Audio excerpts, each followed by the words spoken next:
G'day and welcome to Propmaker. This is the channel that helps you make stuff, restore stuff, repair stuff, and now I'm reviewing stuff. Today we're going to look at the lack of one of the machines in my pinball area. Where did my fishtails go? Looks like it's left the building, and that can only mean one thing. It's time to roll the thing.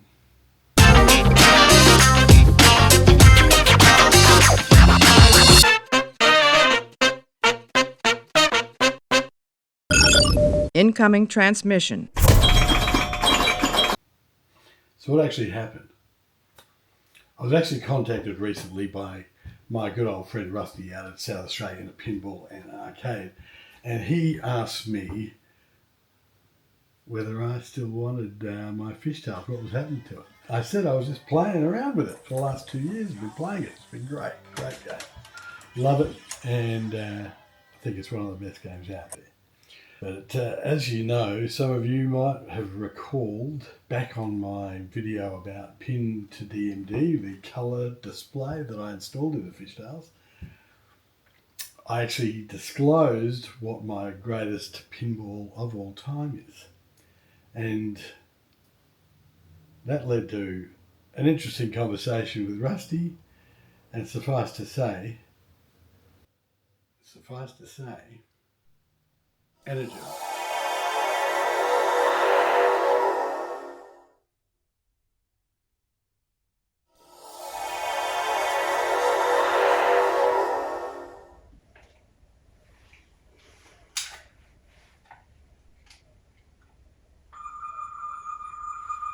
Something's still not quite right.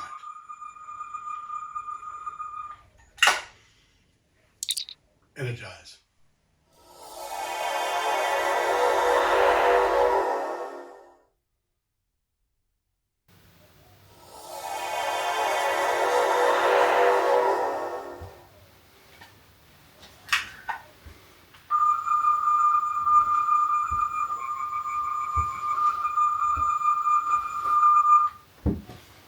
Yes.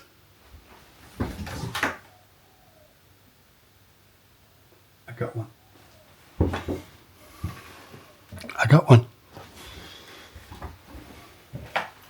My favourite penny of all time.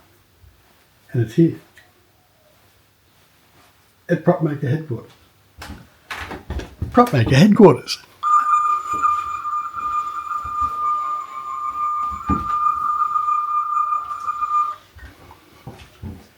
And I tell you, this is going to be awesome. So, the story. Russell basically, as I said before, contacted me and he said, what am I doing with the fishtails? We went out to dinner, and previously he'd sent me a couple of photos of two. He had two Star Trek TNG sitting side by side at South Australian Pinball and Arcade, and that got me a little upset. I thought, hang on, he's a friend. He knows I'm after one of these. What's going on?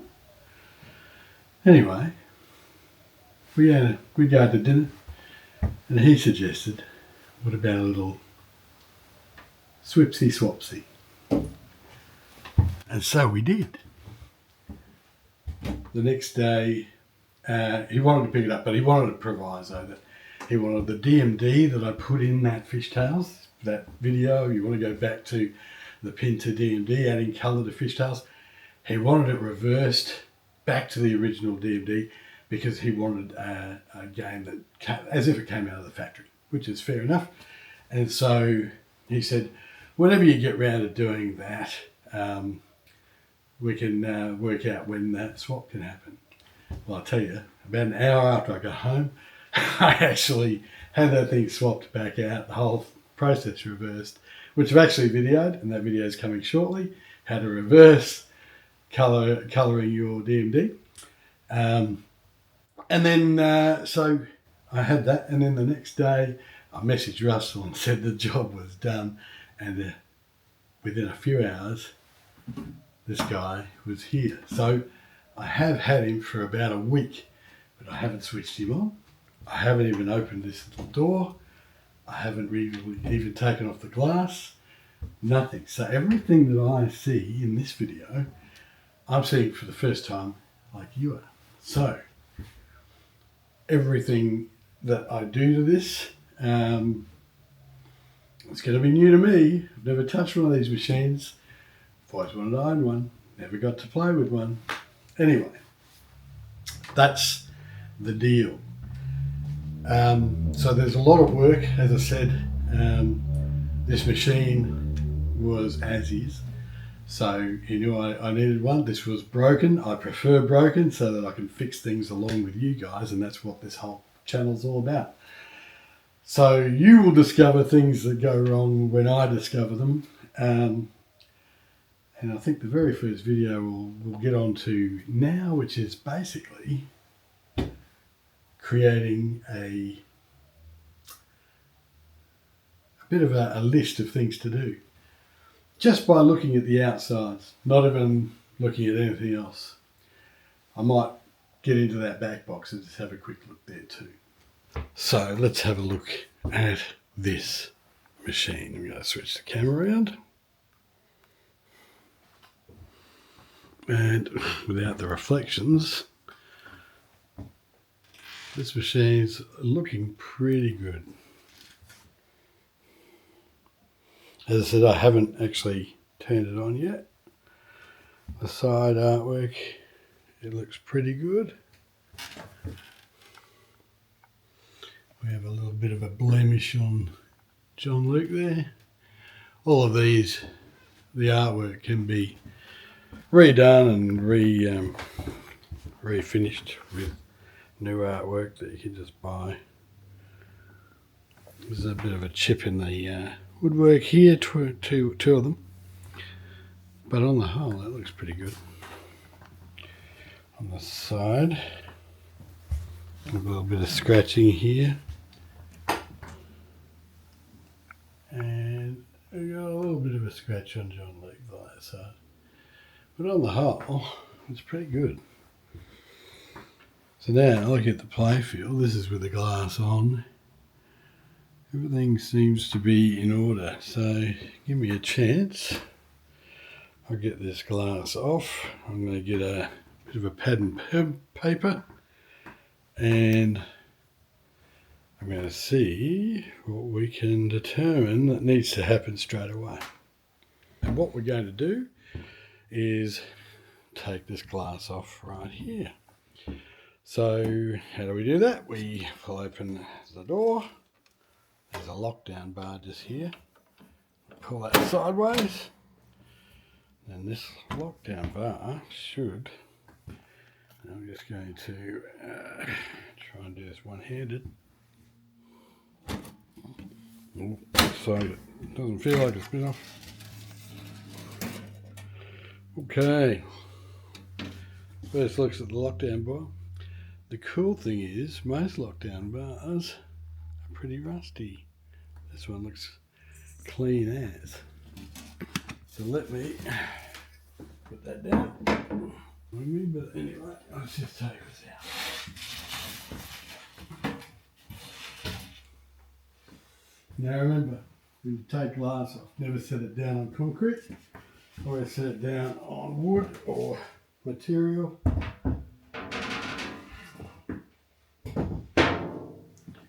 And that's because it's tempered glass. And tempered glass has a few issues when it gets set down on concrete. Basically, it's something to do with temperature changes, I believe. Anyway, it just shatters. So this glass is now down on some wood. Don't mind my mess. And we get to have our first look, pulled the wrong way, at our playfield up close. I'm going to shut this door. And I'll tell you, this camera's probably going to conk out at some point. Anyway, we'll just have to persevere with this one if we do. So, I'll put this in the right mode. Let's have a closer look at this playfield. How good is the artwork on this machine?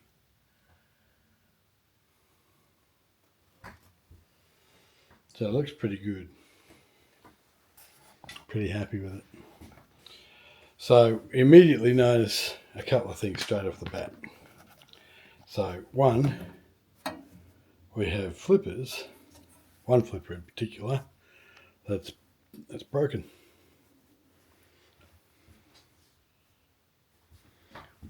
Just going to set that aside. Good old Rusty though has left me another one. But the thing is they're yellow. The ones that are installed on this machine at the moment are yellow. One there and one there, and that one's broken down here.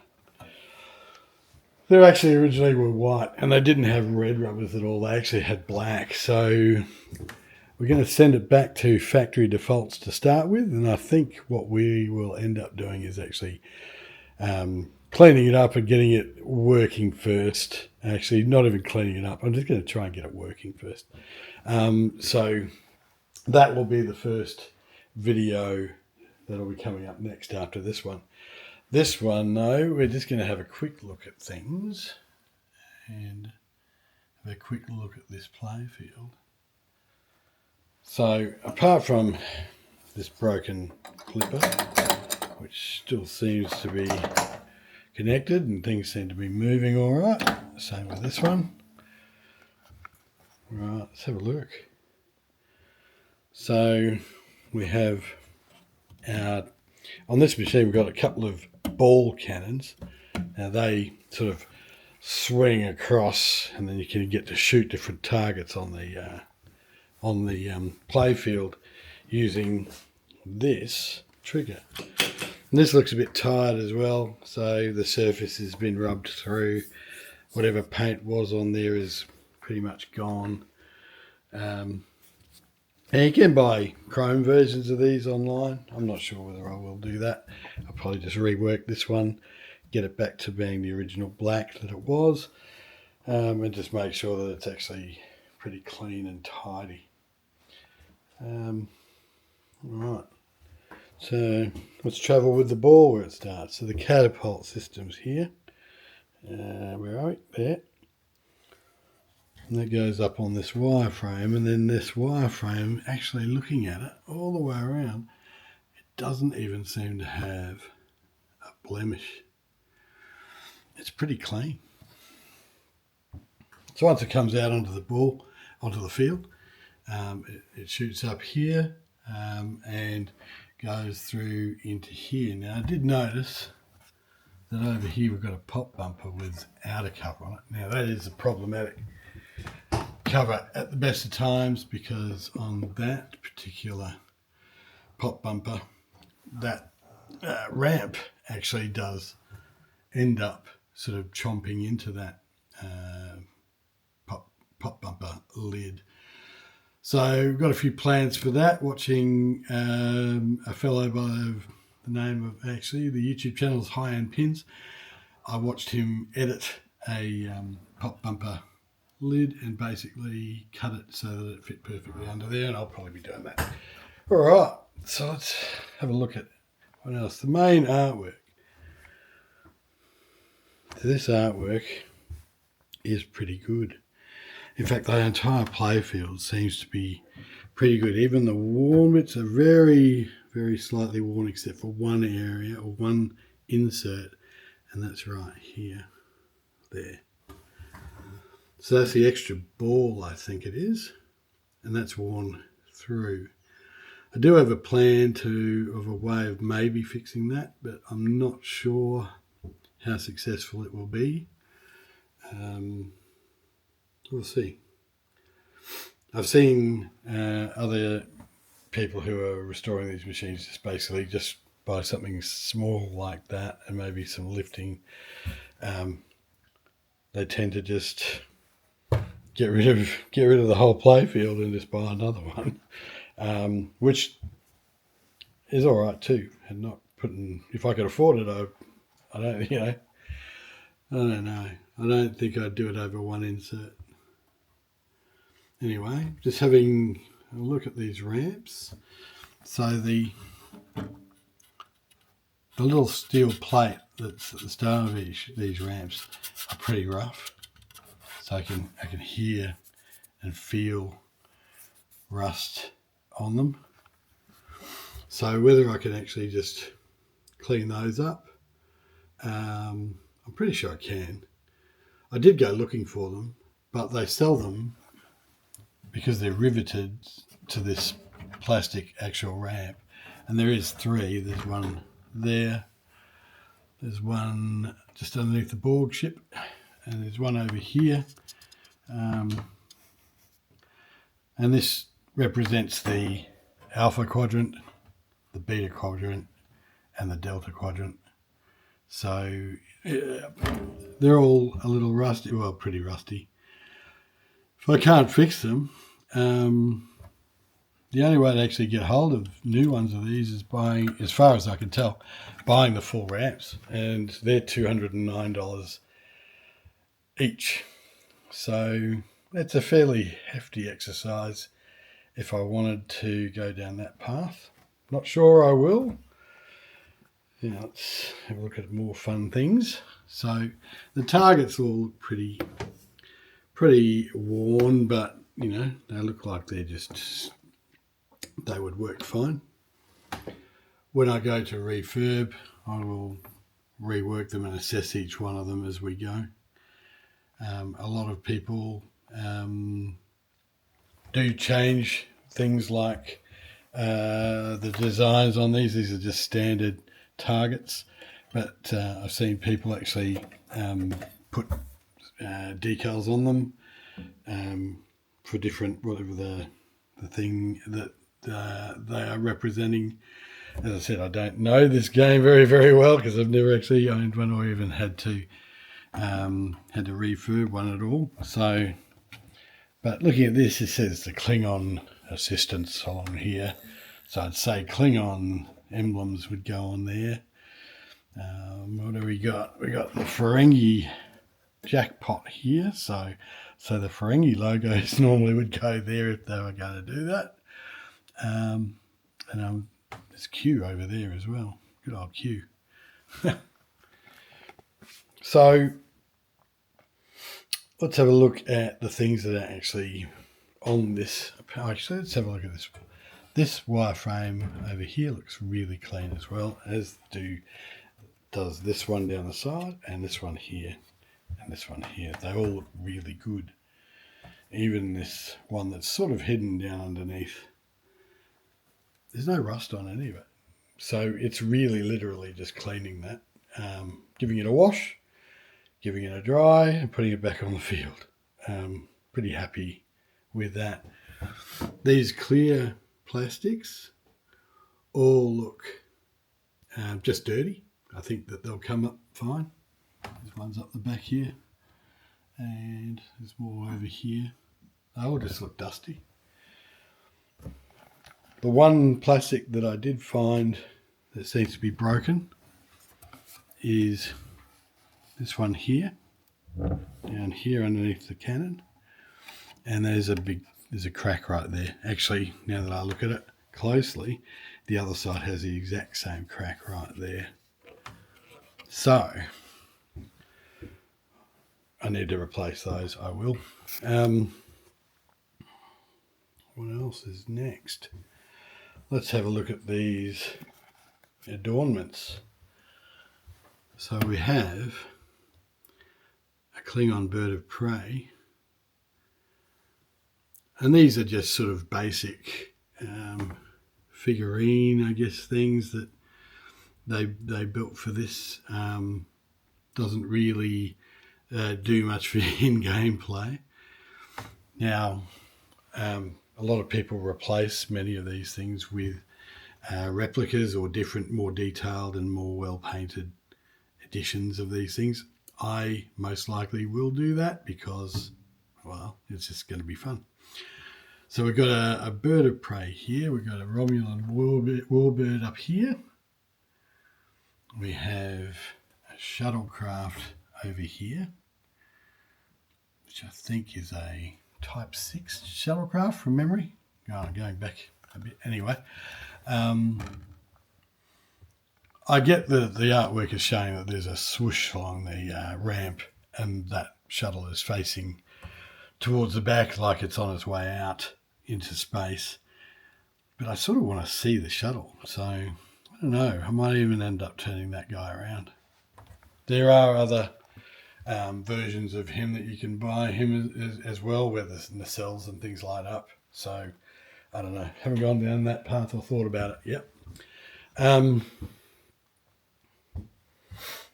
The pop bumpers and all of that appear to be red by default. And a lot of people turn this stuff purple to match the colour of this playfield that predominantly is a purple playfield. Now, I'm not sure whether I want to do that. I think I might want to keep it red, or I might even do a variant. I've got a few ideas on what I want to do there. The other big adornment we've got on this thing is this strange craft here. Now, this is to represent the Borg. And you would think, if you're going to represent the Borg, it would be a cube. But it's not. It actually is reflected up here in the artwork.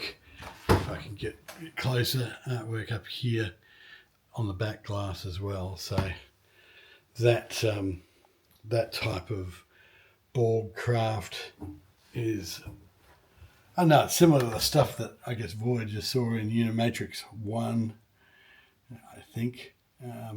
Correct me if I'm wrong in the comments, I'm sure people will. Anyway, I don't like it being in the Starfleet colours. So this might end up getting some treatment to make it look more Borg. There's a bit of damage here on the playfield I've just spotted. I'm going to move this a little bit so I can get around. So under here we have the neutral zone. And you can see that some of the paintwork is starting to chip around here. Now there's a couple of things I can do there. I can repaint that area and give it a bit of a touch with clear and protect it a bit more. There's also a metal surround I can buy for that, about $35. And I might just do that just to stop any damage, further damage from happening. Also this little sticker down here is looking pretty worn, so I'll look at changing him up. Here's the warbird. Didn't realise they were just hanging out there. They can, cool. So it must lift up and stuff. Cool. Anyway, sorry, just getting excited. It's interesting that the back doesn't have any artwork behind it. It's just black, and also down the sides are just black cabinet. And I'll probably end up changing that. I've been thinking about putting what they're called blades, mirror blades up the sides here. So it's looking pretty good. But yeah, mirror blades would basically make the playfield look even bigger. This is what's called a wide body. If we have a look at the super pin, it's a pretty decent sized. It is a bloody heavy machine to lift into place. Right, next thing we're going to do is get a look just inside the back glass. I'll get used to this DJI thing. I'm going to try and just set you guys down here. Let's aim it a bit better.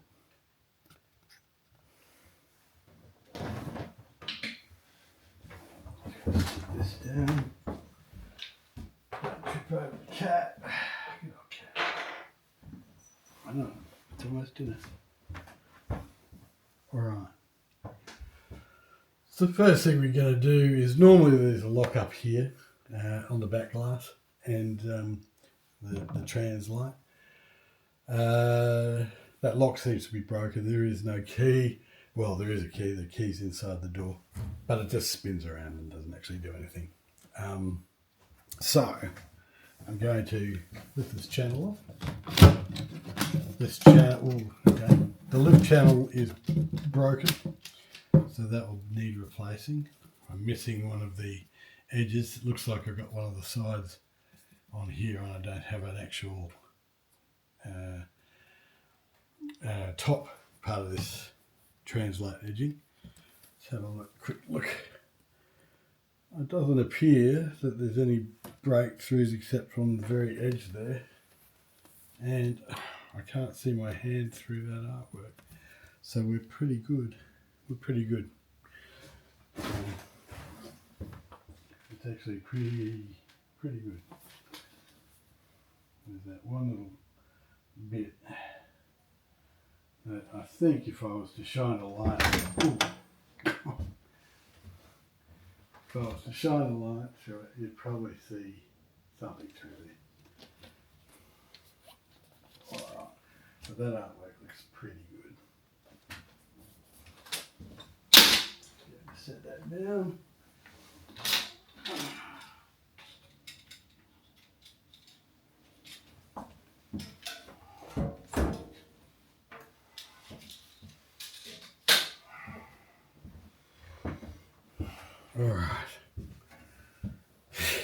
Alright, so we're looking at the right stuff.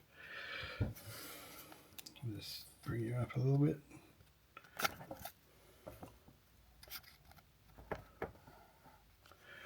Alright, so the speaker panel and DMD all look pretty straight, no scratches. One slight scratch there. Looks pretty good though, pretty decent. I think it'll clean up pretty well. And on the inside, we're looking. It's pretty tidy. Standard DMD like the fishtails had. If you see that video, remember to like and subscribe to these videos. They're actually all self-funded by me, and it's all looking pretty good. I might bring this one a little bit closer.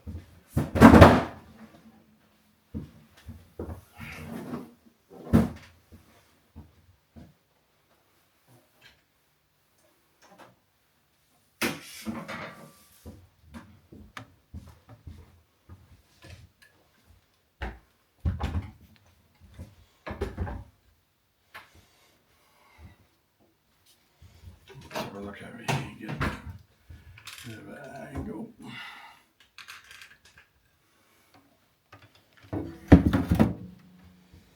Okay. So that one's, I'll use this one by hand. Alright, so this backboard, which is a lamp board, all looks pretty tidy. I don't see much discoloration there. It's all looking very white and nice, and very happy with that. I might just swing you around a little bit so I'm in shot. All right, so let's open up this and have a look. So it's all right, still got everything in shot. Beautiful. On the whole, looks like everything's here. It doesn't look like anything's missing. The very cool thing is it doesn't even look like there's any outwardly bad things just straight away. Sometimes you see burn marks or things that have heated up, and those can be pretty bad. Normally, we have issues with the batteries in these things basically corroding, getting left in the machine too long. They go to corrode up, and then acid or whatever corrosion it causes goes into the circuit board, and that's when problems happen. Now, I said that this particular machine is broken and not working. Now, we sort of know why. And that is because over here on the MPU, exactly what I was just discussing, where the batteries were sitting here, there is actual corrosion. I'm just wondering how I zoom in on this thing.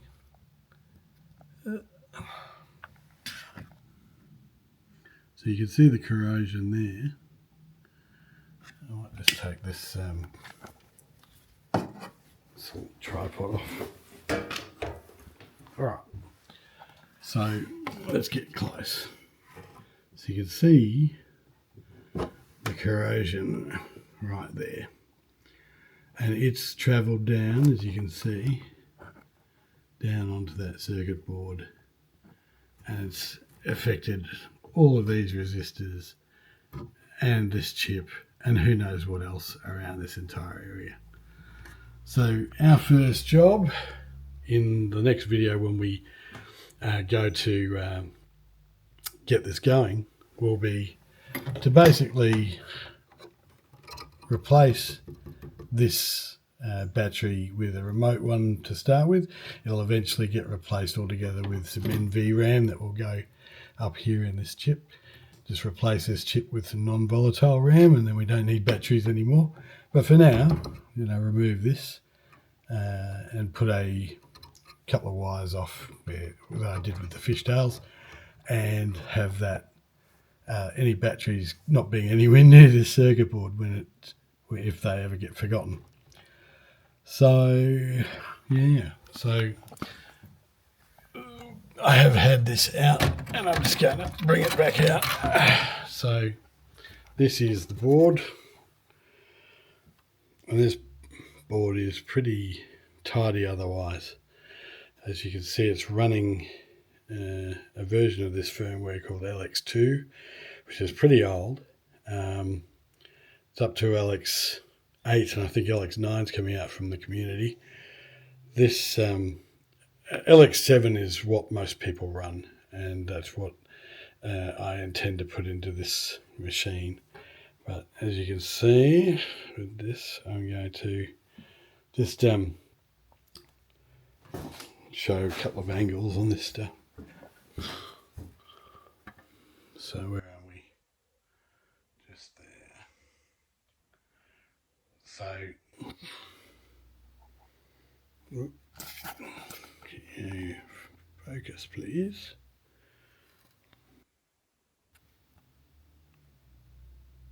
There we go. Oh, going in, going out.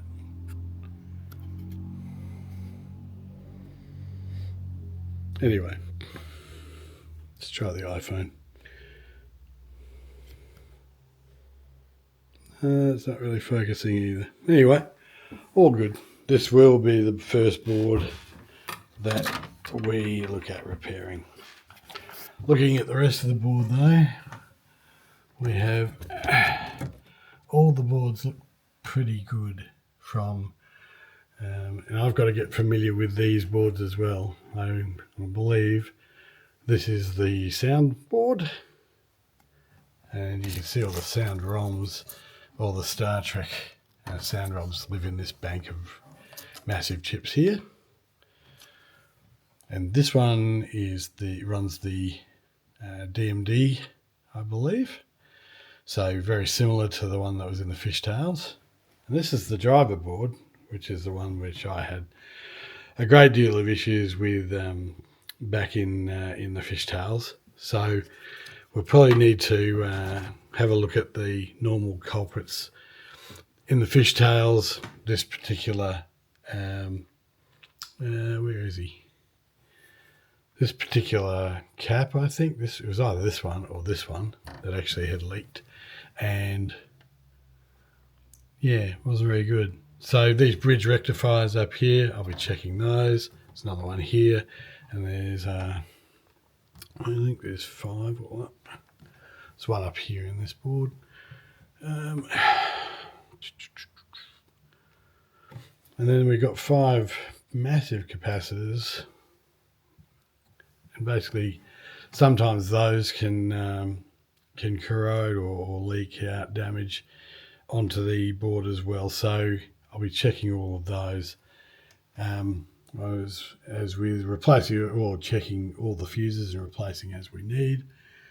I'll probably replace them as we go. There's one up here in this board too. And there's another one in this soundboard, another couple in there. And then there's this. It's called an 8-way opto board. It runs a lot of things turning on and off. And normally these things have a bit of an issue. This is something that other people like TNT Amusements and stuff have pointed out, that this board is prone to blow up and get damaged, and it needs a thing which is actually described out in the manual called a tieback. And rather than a modification, I'm going to call that a repair, because they put it in the manual. So I think it's needed and required. Otherwise, and I'm hoping that this hasn't blown up in any way. If it has, I'll need to replace that. They're about $110 from memory. So that's all looking pretty good. Next, I'm going to close this up, and we're going to, for the very first time, look under the playfield.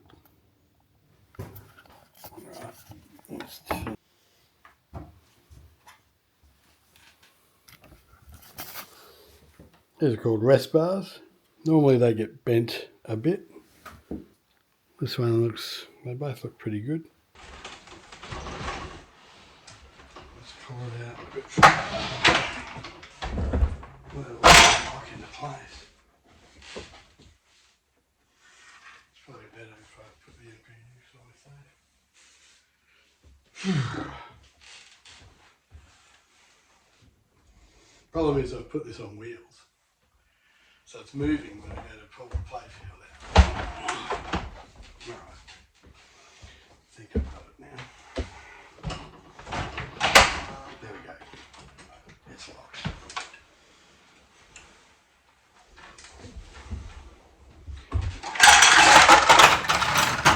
Looks like the balls are in place.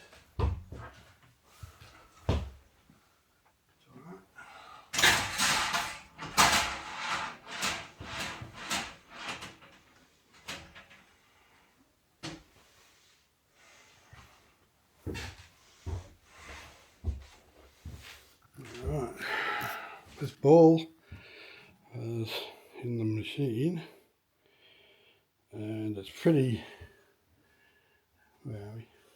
It's pretty rough. Anyway, I do have new ones of those as well. So the other balls will probably rattle around, but let's have a look. I have never opened this until now. Right, so looks like we've got decades of crud, lots of dust and dirt. We've got we have flippers that are using an opto board. It's meant to be more responsive, so it's pretty cool. They're Fliptronics. That's the Fliptronic board down. I think that's the coin door control-y board, I think, from memory. And let's have a look at these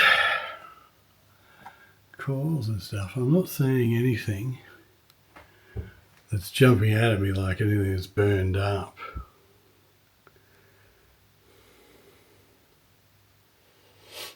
Just having a quick take in all this.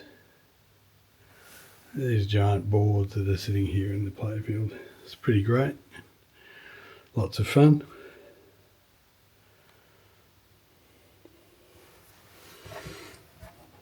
I'm seeing everything looks pretty tidy, actually.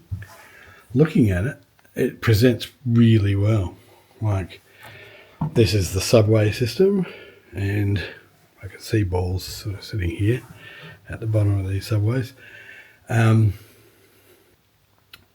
They look really tight. They need a clean, but I'm not seeing any damage, cracks or anything. Obviously, being in situ, it's a bit hard to tell, but it's looking pretty good.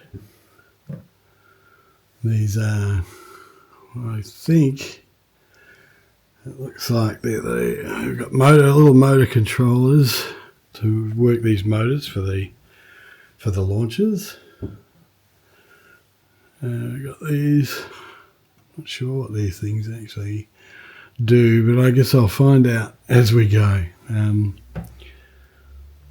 The flipper coils that I've got are the 1169s and not the ones that came out as specifically for next gen, which I believe they were an experimental coil anyway.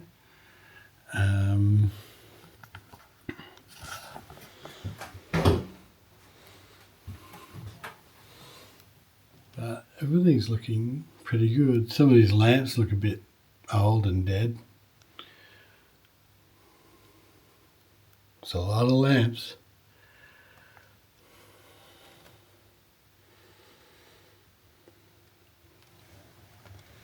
We got, looks like a drop target, which looks fine. The wiring loom, I'm not seeing any stray wires sort of sitting anywhere. Obviously in older machines you see stray wires and normally they'd be hanging down and they stick out and they're obvious. But this is actually looking pretty tidy and the wires look like they've been washed. It's sort of a bit crazy. The fishtails wiring loom looked pretty grey and nasty until I wiped it all down.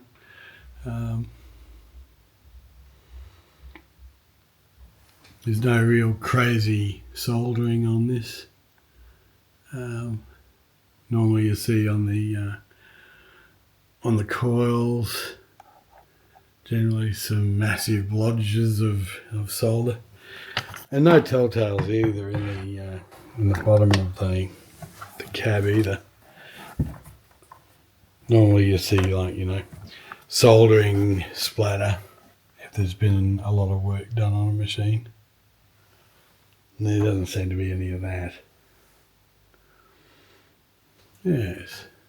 I think it's all looking pretty good. That catapult system looks pretty good. All of the this is one of the launcher motors, the gear, and this is the basically it gives you a little bit of a indicator to the system that's gone too far. It's the end of range switch or end of EOS switch. They have said, well, actually the guys at High End Pins said that these were eventually told to be replaced with roller switches rather than these ones that just switch like this. I'll check in with him because he actually answered a answer for me today. I might just send him a quick ask and to see whether that's still the case, whether that particular switch needs replacing on both sides. Oh, I'm really pleased with this because it looks, apart from some dust, some dirt, it's looking really decent.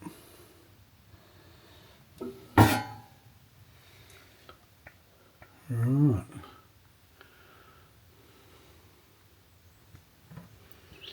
Right. So I'm just going to switch this camera around now and so honestly, as far as I can tell, this machine is going to be a ripper.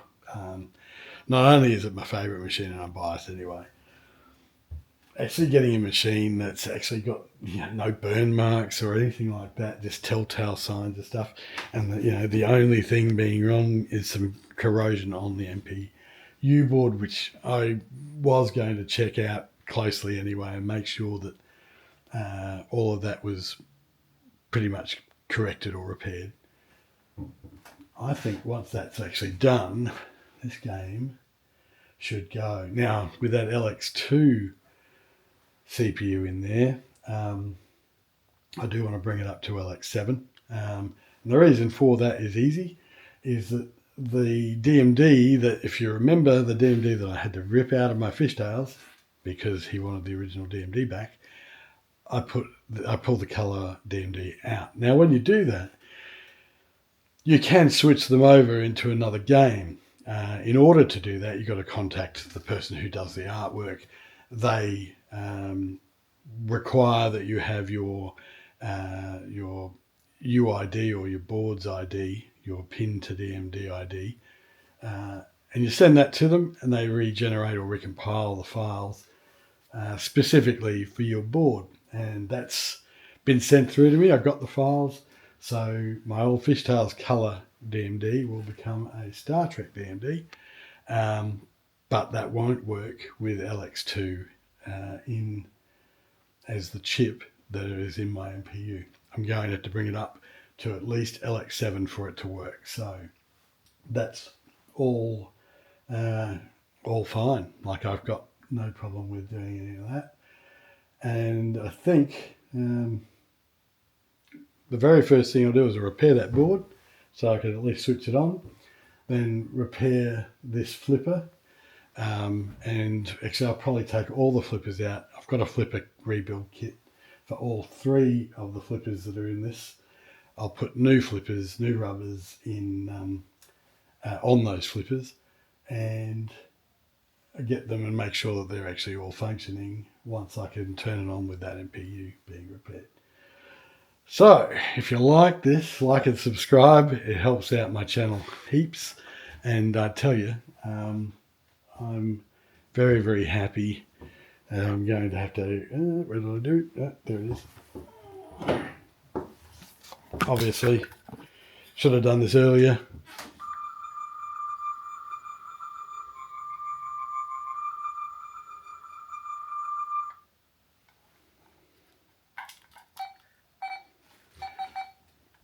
Yep, there's a saying that is pretty much all right. Okay, hopefully that tricorder is right. Hopefully that tricorder is right. All right, that's it. Like and subscribe. I'll see you next time. You've been watching Propmaker. Roll the thing.